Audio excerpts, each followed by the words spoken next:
This piece of Lisa is being brought to you by Mutual Security Credit Union. Find out more at mscu.com. This land is your land, and this land is my land. From California to the New York Island, from the Redwood Forest to the Gulf Stream waters, this land was made for you and me. And you know, we have to share this land, and we've got to agree on what it should look like.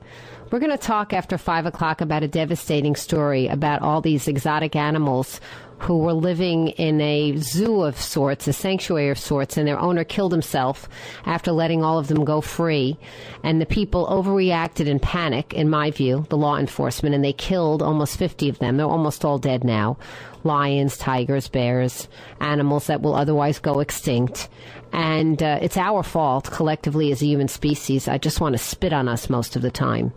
But in the meantime, as civilized human beings, we plan towns, we plan cities, we buy our property based on certain expectations and assumptions that our neighborhoods will more or less stay the way we thought they would, give or take a renovation or two in our neighborhoods. And with our downtown, give or take a new retailer or two, or perhaps a post office that has to leave town, and we have to figure out what's going to be done with that building. But over time, the reason we invest in our own particular towns is generally because we like the way they look. If we wanted them to change substantially, we would have moved elsewhere to a different town or city. And certainly in Fairfield County, we have our choice between Greenwich, which is a small city, Stamford, a big city, little towns like New Canaan and Westport, no towns like Weston, which has kept its rural identity under threat of development for many, many years, and a town like Fairfield, which is sort of an in-between. In Westport, where I live, and I've lived since 1989, we have sort of a unique character of being a river town that has maintained a charming, quaint downtown feature with the scale and the feeling so that we can have an art fair in the middle of a summer, a crafts fair. We can have sort of little downtown walks and gatherings. Could we do a little bit better in terms of making usage perhaps of the park next to the river? Probably, and at one point maybe we'll get to it. But overall, the scale and feel is of a quaint Connecticut town. I want to introduce you to Connie Greenfield, who is the director, the chair of Save Westport Now, which is a nonpartisan political group which title says it all. Save Westport Now. And they have fought battle after battle. Well, they're gearing up again. You know that I spoke with you just a couple of weeks ago. That's all it was, about a pending application to rezone a portion of downtown that would have allowed 6-story buildings. Well, that one met with such clamor and distaste by the town that admittedly, under public pressure, the Planning and Zoning Commission withdrew it of its own accord. Now we have Mr. David Waldman and his real estate group petitioning to rezone a substantial portion of downtown. They bought the buildings, they bought the property, they knew what they could build there, and they want to change it. Connie Greenfield, welcome to the Lisa Wexler Show today. Thank you, Lisa. Can you hear me? I can hear you fine. How are you doing today? I'm fine. I have a hungry dog in the background, so he may bark, but I'm here. I'm not the chairman of Save Westport Now. Sidney Kramer is the chairman. I'm the vice chairman. The vice chairman. Okay, yes. Terrific. And we are opposing this amendment, which is coming up tomorrow night, Thursday, at the Town Hall Auditorium at about 7:30. And we urge everyone to come to it. It's quite distressing, as you say, because when this developer bought this property, he knew that it was zoned for small buildings. RORD is the title of the zone. It allows 20% coverage on the ground, Lisa. He is applying for a BCD zone change there, which allows 75% coverage. And for people that are not familiar with coverage, it is literally a concept that sounds exactly like what it says. It means that in terms of green space versus paved space, you can have, if it's 20% coverage, only 20% of the lot can be covered with something other than grass. That's what it means. It's pretty simple. And what else does the amendment number 639 propose to do? Well, the developer has told me when we were discussing this that he would like a 20,000 square foot building there, but that's not in the application, I believe, tomorrow night.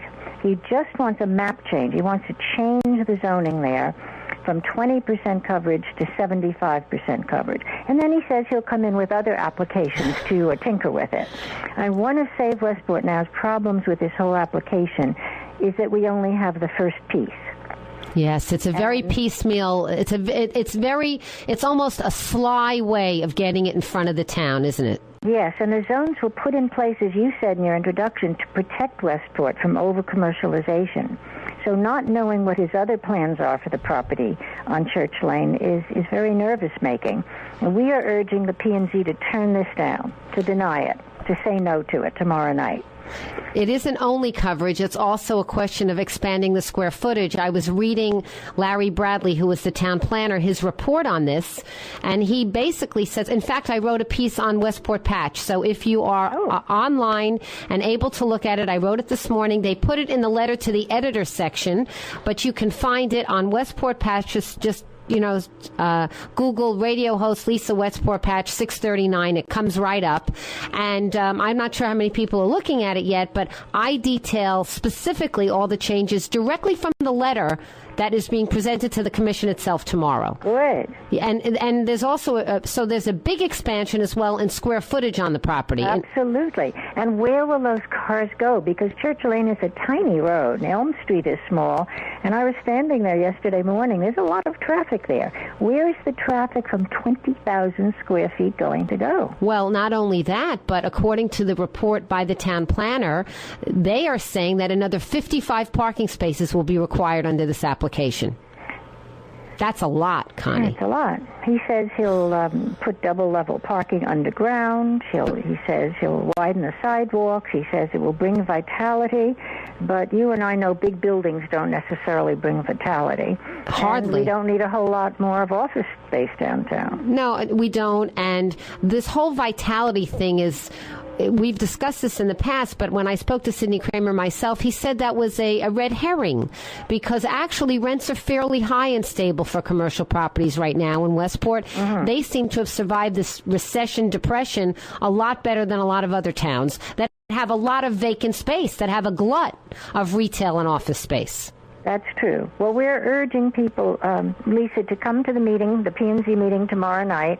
I don't know why this P&Z, at least the chairman and one other member, have encouraged this applicant. The applicant himself says in a memorandum in the file, the P&Z encouraged us to come forward with this zone change. You know, I believe that. I think that's a true statement, Connie, because when I was at that one meeting, I want to tell you, I wish you had been there. I was at the meeting. Mel Barr was there, who's representing David Waldman on the application. He's a land use consultant. Uh-huh. David Waldman was there with his employee. Now, these are the people sitting at the table. Uh-huh. Ron Corwin and Ellie Lowenstein were there from the Planning and Zoning Commission, and a paid consultant for the town. Those were the people at the table. I think Roger Lee and Drew Friedman might have been there as well. Uh-huh. Those were at the table. Now, when I tell you at the table, what I mean is there were a few of us. I was there, Helen Block, a couple of people sitting on chairs and benches around where the action was. These were the people at the table with their elbows together going over plans. In other words, they were working together. And it was, I have to tell you, as a former member of the Planning and Zoning Commission, my eyeballs almost popped out of my head. Yeah.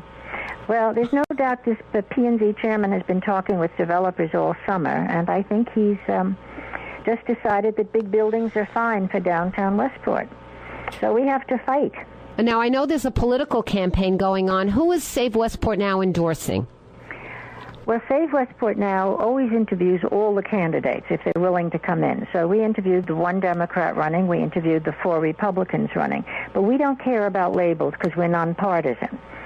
So we interviewed them, and we said, we're willing to support you if you, and we listed some of the things that we believe in. We believe in holding back over commercialization. We believe in keeping our zoning if it's reasonable and works for us. We believe in protecting residential neighborhoods. We believe in small buildings rather than large buildings downtown. And our 4 candidates, who you'll see on the Save Westport Now line on the ballot on November 8th, all said no big buildings downtown. They said it firmly, and they said it definitely, and we support them. The other candidate refused to commit herself, And so we could not support her. So our four candidates on the Save Westport Now line all agree with our philosophy of preventing over-commercialization and protecting residential neighborhoods. Connie, are you aware that David Waldman, who is the applicant for this, circulated a widely read email urging people to vote or not vote for certain P&Z candidates himself? Absolutely. I saw that. How did that strike you? Tell me, because I'm really curious to know your reaction when you got that letter. Well, I think he wants people on the commission, like the present chairman, who will support overdevelopment. I think it's as simple as that. He doesn't want us to support people who will say no big buildings downtown, because he has big buildings in mind for Church Lane. Yes, I know. He has 90,000 square feet from the Y buildings, and he wants 20,000 more at this end of Church Lane. It's a lot of square footage, and he wants to go up in the air. Well, I just received notice today from a different source that Mr. Waldman, again, this is hearsay though, tried to make an offer to purchase other adjacent buildings in the area by a landowner who happens to own several different parcels in that area. And this landowner was not willing to be bought out. So, I think that's true. Yeah. Yeah, I know who you mean, and he owns a building on Main Street, a building on Elm Street, and I think 60% of Village Square. Yes. And he did not want to be bought out, and apparently he is opposing this application. He feels, this is what I'm told, that this is bad for the other commercial owners in town because it will provide a glut of retail space. And he also said that he would not have bought and invested millions in downtown Westport if he didn't think the commission would protect the integrity of the town. Absolutely, and he's going to say so at the meeting tomorrow night, I believe. Well, that's good. Listen, I know that Gloria Ginter, God bless her, has collected a lot of signatures. Yes. She's amazing. I know that there are people out there that are doing their best. I appreciate your hard work on behalf of the town. I think that this is going to be a campaign of incremental fights, and the people are going to assume and expect that we're going to get tired. Yes, there's another one early in November, and that's also a zone change, and we're going to have to fight that too.